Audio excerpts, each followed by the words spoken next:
Welcome back to the Deep Dive.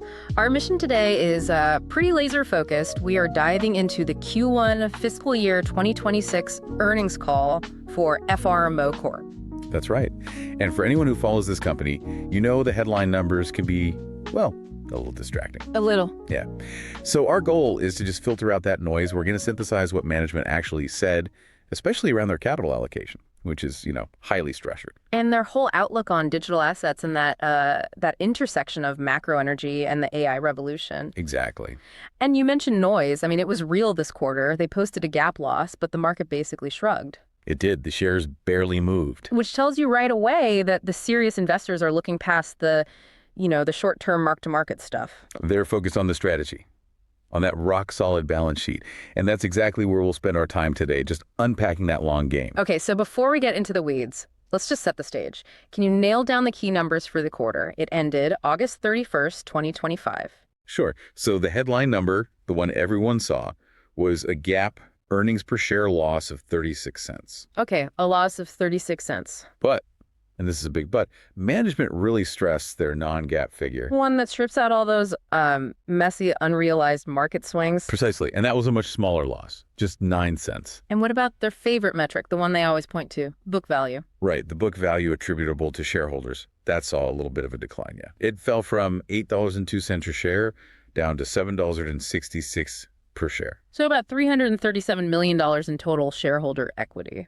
But crucially, and you touched on this, despite that dip in book value, the liquidity is just. It's completely unchallenged. How strong are we talking? Current assets stood at over $409 million. That includes their digital assets, which are carried at about $17.7 million fair value. So the big takeaway for management was what? That the accounting loss was not a cash loss. They were really explicit. Their cash balance actually went up during the quarter. That reframes the whole thing, doesn't it? It wasn't an operational failure. It was just a valuation change on paper. Exactly. A fluctuation. Okay, so let's unpack the main driver of that headline, GAAP loss. Who or what was the culprit behind that $1.36 hit? It was almost all driven by the unrealized decline in one single, very concentrated equity holding. The one they call investment A. That's the one. Yeah. And they didn't hide from it. They linked the decline directly to how commodities performed during the quarter. Right, I saw that. Oil was down, what, like 12%? About 12%, yeah. And natural gas was down even more, something like 20%. And since investment A is resource leveraged, we're all pretty sure it's tied to Texas land and water royalties. That commodity slump put direct pressure on its valuation. Temporary pressure. And that's the key. So what was management's reaction? Did they panic? Did they rebalance? Absolutely not. They view that asset as a forever asset. A forever asset? I mean, that sounds nice, but it's volatile, as we just saw. What do they mean by that? It's not just a buzzword. It's their core philosophy. The asset isn't just a stock ticker. It's tangible. It's land, water, royalties. Real stuff. Real stuff. Generational wealth preservatives.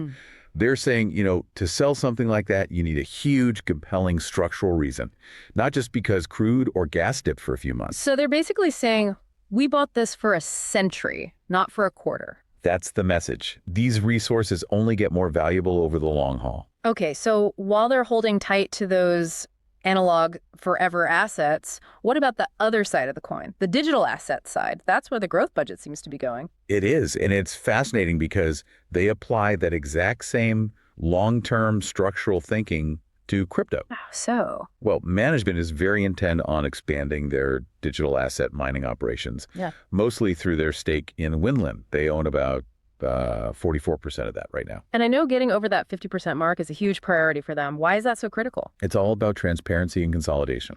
If they cross that 50% line, they have to consolidate Winlamp's financials into FRMO's main statements. Which would give investors a much clearer picture of the crypto operations. A far more detailed, transparent, and immediate picture. They feel it's kind of obscured right now. So it's a move for clarity, not just for control. And their actual mining approach is different, too. They use Scrypts mining. That's SCRYPTS. Right, and they use it to mine both Dogecoin and Litecoin at the same time. So 2 assets for the energy cost of 1. That's the core insight. And their cash flow strategy from there is, well, it's pretty ingenious. What do they do? They mine the Dogecoin, they sell it for cash, and then they use that cash to buy Bitcoin. And they just hold the Litecoin. So they're accumulating Bitcoin without actually mining it directly. Yes, and the real advantage, the structural arbitrage, is that they completely sidestep the Bitcoin halving cycle. Okay, I've heard of the halving, but I've never really gotten why it forces miners to constantly upgrade their gear. Can you just break down the economics of that? Sure. So roughly every 4 years, the Bitcoin block reward the payment miners get is cut in half instantly. So your revenue is sliced in half overnight. Exactly. Unless the price of Bitcoin doubles at that exact moment, which, it doesn't. So this forces Bitcoin miners into this constant expensive treadmill of buying the newest, most efficient gear just to stay profitable. It's a capital expenditure nightmare. It's a treadmill of rapid technological obsolescence. And Scrypts mining avoids that. Completely. Dogecoin and Litecoin don't have that same kind of difficulty cliff.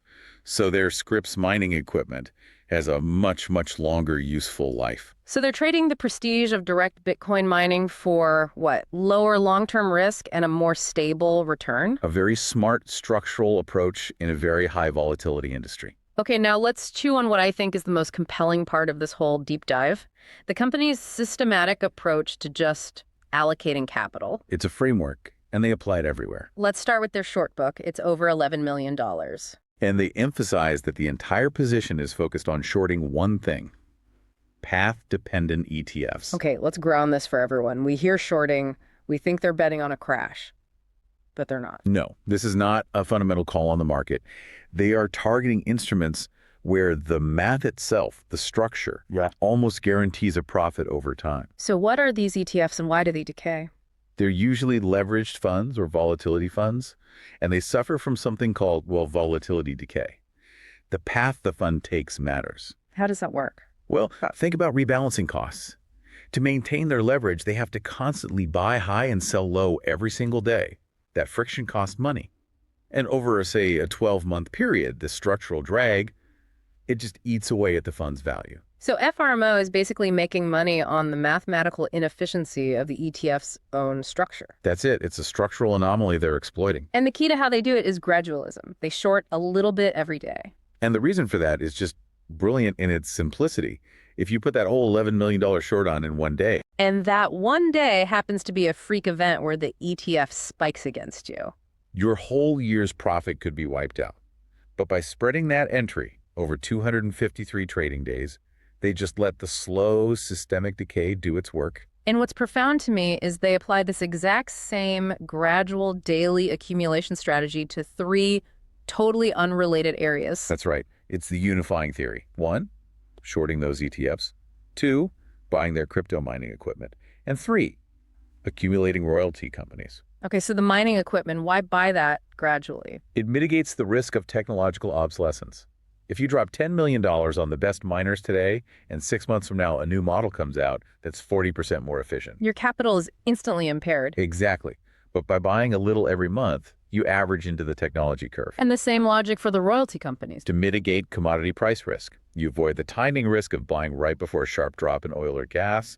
It's their defense against volatility. Speaking of resources, this is where the Q&A session went deep. It pivoted hard into the power demands of hyperscale data centers. And this provides such critical context for their entire strategy. The numbers they shared were just staggering. Give us the big one. Okay, consider the Oracle Stargate project. It's planned for 4.5 gigawatts of power. Which sounds like a lot. To put that in perspective, the entire Northern Virginia metro area, the most data center dense place on Earth, took 25 years to build up 4.9 gigawatts. And Oracle wants to do nearly the same amount in a fraction of the time? Yeah. And the chip efficiency problem is making it dramatically worse. How so? Current chips, like the NVIDIA GB200, draw 1,200 watts. The next generation, the Rubin Vera, will draw 3,600 watts. That's a 3-fold increase per chip. It's a massive multiplier on power consumption. And the actual number they have to pull from the grid is even higher because of something called power usage effectiveness, or PUE. PUE is essential. It's basically a measure of waste. How much power is lost to heat and cooling before it ever gets to the actual chip. They said an average data center rated for 1 gigawatt of computing power has to actually draw 1.58 gigawatts from the grid. Wow. So if we apply that to Oracle's 4.5 GW facility. It actually requires over 7.1 gigawatts of electricity just to run the machines and cool them. Yeah. It's an almost impossible constraint on the grid. And that electricity cost is just the start. This is where it gets tied to the water problem. Which is truly alarming. All thermal power plants, nuclear, natural gas, coal, need a constant flow of water for their steam turbines. How much water are we talking about here? An estimated 11,857 gallons of water per megawatt hour of power produced. I can't even picture that. And when you factor in the PUE and the need for a fully redundant backup plant, the annual water bill for a 1 GW power source could be over $390 million. $390 million. A year. And that's before the data center itself uses a single drop for its own cooling. That's just the cost to make the electricity. So you can't just build these things anywhere. The water infrastructure in most cities can't handle that. It forces them into water-rich areas with low populations, which creates a whole other set of logistical and political problems. And finally, they touched on the environmental cost of the raw materials, like the rare earth metal gallium. 50 tons. That's the number that stuck with me. To get 1 single kilogram of gallium for semiconductors, you have to move 50 tons of rock. Wow. The limiting factor for AI growth is no longer the chip.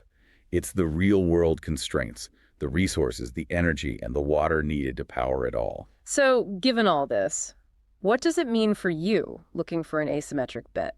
This brings us to our resource arbitrage play. And as always, this is absolutely not financial advice.